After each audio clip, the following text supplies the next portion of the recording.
Now, all of the harrowing details that we were regrettably subjected to at the time by this unstable young female who seemingly had absolutely no perspective or at least empathy for the people in her support network, and ergo did not stop to comprehend the fear that she was instilling into everybody that cared about her, and the subsequent psychological trauma that we had to incur. 3 years after this fact, serendipitously, this is perhaps a blessing, as we are now able to quote just so much information as to what happened, where it happened, how it happened, etc. I have 3 independent psychologists and psychotherapists, respectively, who, based on a vast amount of comprehensive information presented to them pertaining to the young female involved, have concluded that this was in essence a developing young adult they would recommend for psychological assessment, or at the very least intensive psychotherapy. With reference to her then current emotional and psychological state, I would like for everybody to consider how is it that one could ever begin to justify the nature of what is presumably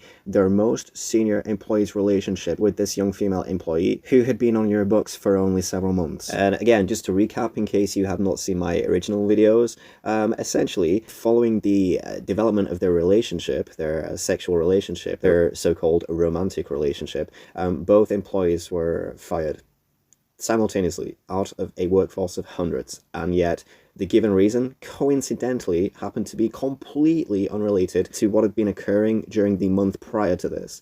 Yes, the man who had been advancing upon this young female colleague, the young female who had subsequently been engaging in sexual activity with this predator in and around the studio, were fired together, nobody else, and it was for an apparent, completely different reason, unrelated. This just reeks of a cover-up. There is just something not quite right here. And if this is indeed the case, they have essentially facilitated a workplace predator, as he was instantaneously rehired at another independent studio across town. This man has essentially been presented as a Superman type by this young, admiring female. He's so strong, he's suffered so much trauma in his life, he's so inspirational, he's a film set demolitions expert, he's so experienced, he's traveled the world. So you're realistically telling me a senior employee of this much pedigree and value to the industry was instantly dismissed for the story given? Absolutely not. No, this is bullshit. The given story was that essentially a colleague was using equipment in a way in which he should not have been and subsequently gravely injured himself. Now, health and safety protocol apparently dictates that the scene must be evacuated. You cannot run to tend to this potentially dying man. Apparently, out of a workforce of hundreds, only this predatory senior employee, the young female that he had been preying upon and subsequently entered a sexual relationship with at the studio in the weeks prior to this incident, they were the only ones to apparently run to the aid of this dying man. And of course, the young female saying, like, this is how I knew he's actually a good man. He's not a predator, he's just a nice older man. When you see somebody running to the aid of somebody who's potentially dying, you see their soul come out.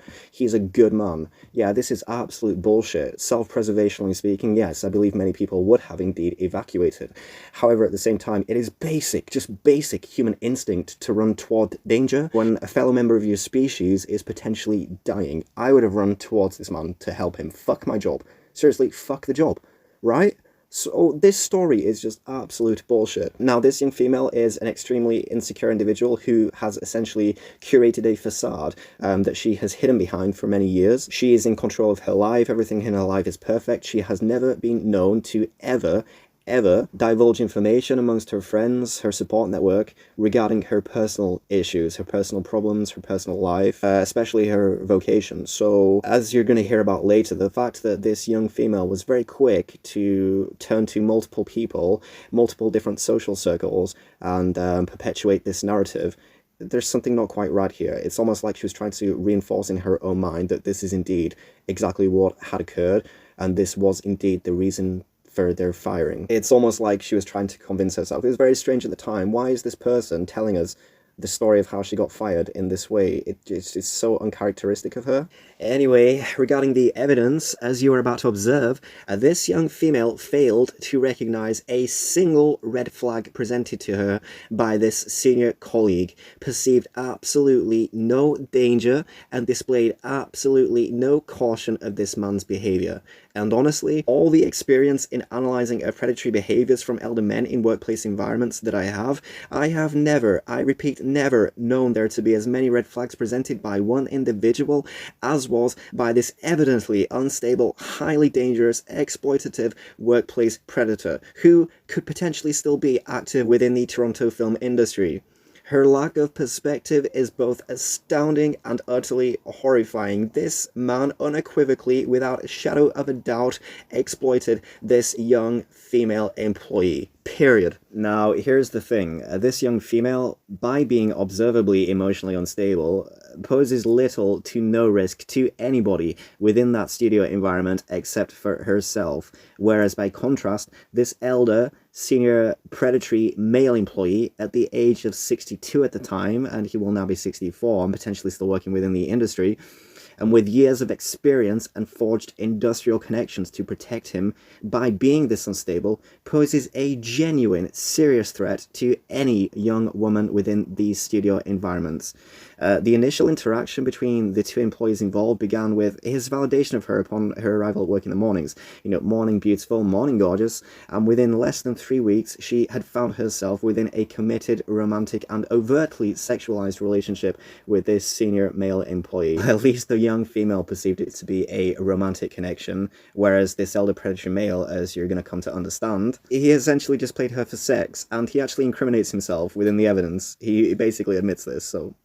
Again, it's just more proof, if you ever needed it, that this man has got to a point in his life where he knows that his career is realistically about to end. So he's literally just taking the risk by advancing upon young females in a workplace environment and jeopardizing their careers. He is such a serious threat. He cannot be working within the Toronto film industry.